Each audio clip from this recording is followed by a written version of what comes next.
La journée mondiale de l'environnement était une occasion pour les membres du regroupement des ateliers de la République, en collaboration avec les jeunes engagés pour le développement et les clubs des étudiants en sciences de l'environnement de l'Université de Kinshasa, de sensibiliser les Kinois et Kinoises sur les gestes éco-responsables à poser en faveur de l'environnement.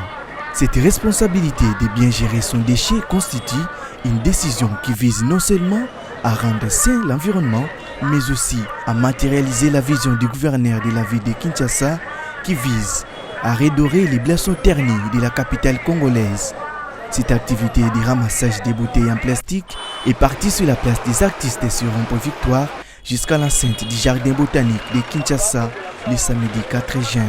Nous avons voulu être au plus près de ceux qui sont en fait des destinataires de nos messages à l'occasion de cette journée, qui est la population, les Congolais lambda.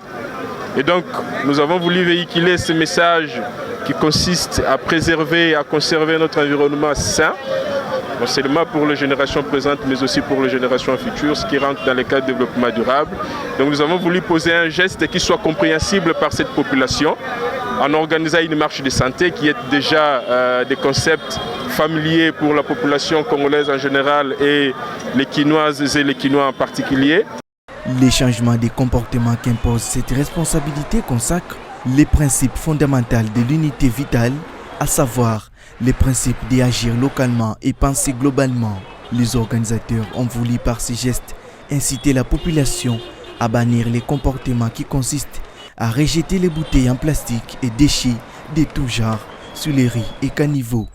On n'est pas très nombreux, mais ce qui compte pour nous, c'est ce que les autres, ce que tout ce monde-là que nous allons croiser vont comprendre du geste que nous allons poser.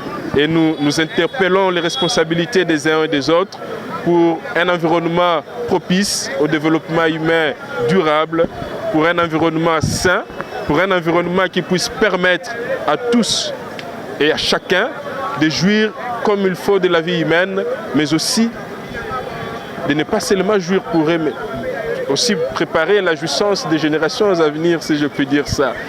La protection de l'environnement continue à être une préoccupation majeure des divers acteurs nationaux, régionaux et locaux, alors qu'une coordination des efforts fait toujours défaut. Le gouvernement congolais est appelé à jouer son rôle dans ces combats contre l'environnement malsain et favorable à la destruction de la qualité de vie. Il manque des poubelles, il manque peut-être les moyens d'évacuation des déchets, il manque aussi d'autres matériels pour en faire usage sur la bonne gestion de l'environnement. Alors nous demandons au gouvernement congolais, si possible, d'encourager les jeunes entrepreneurs qui innovent dans les technologies vertes pour qu'eux aussi puissent avoir ce courage de mobiliser les gens dans les quartiers et que tous ces jeunes-là deviennent conscients sur la gestion rationnelle de l'environnement. Et vous verrez que tout le monde sera touché sur la même cause. Et vous verrez, la bonne gestion de l'environnement ne restera plus un slogan, mais ça sera une pratique de jour au jour pour le quotidien des Congolais. Les changements de mentalité de ces divers acteurs requièrent davantage de sensibilisation à tous les niveaux dans la ville de Kinshasa et dans les 4 coins du pays. Outre les couches sociales de la RDC en faveur de l'environnement, que chacun prenne individuellement sa responsabilité pour protéger son environnement immédiat.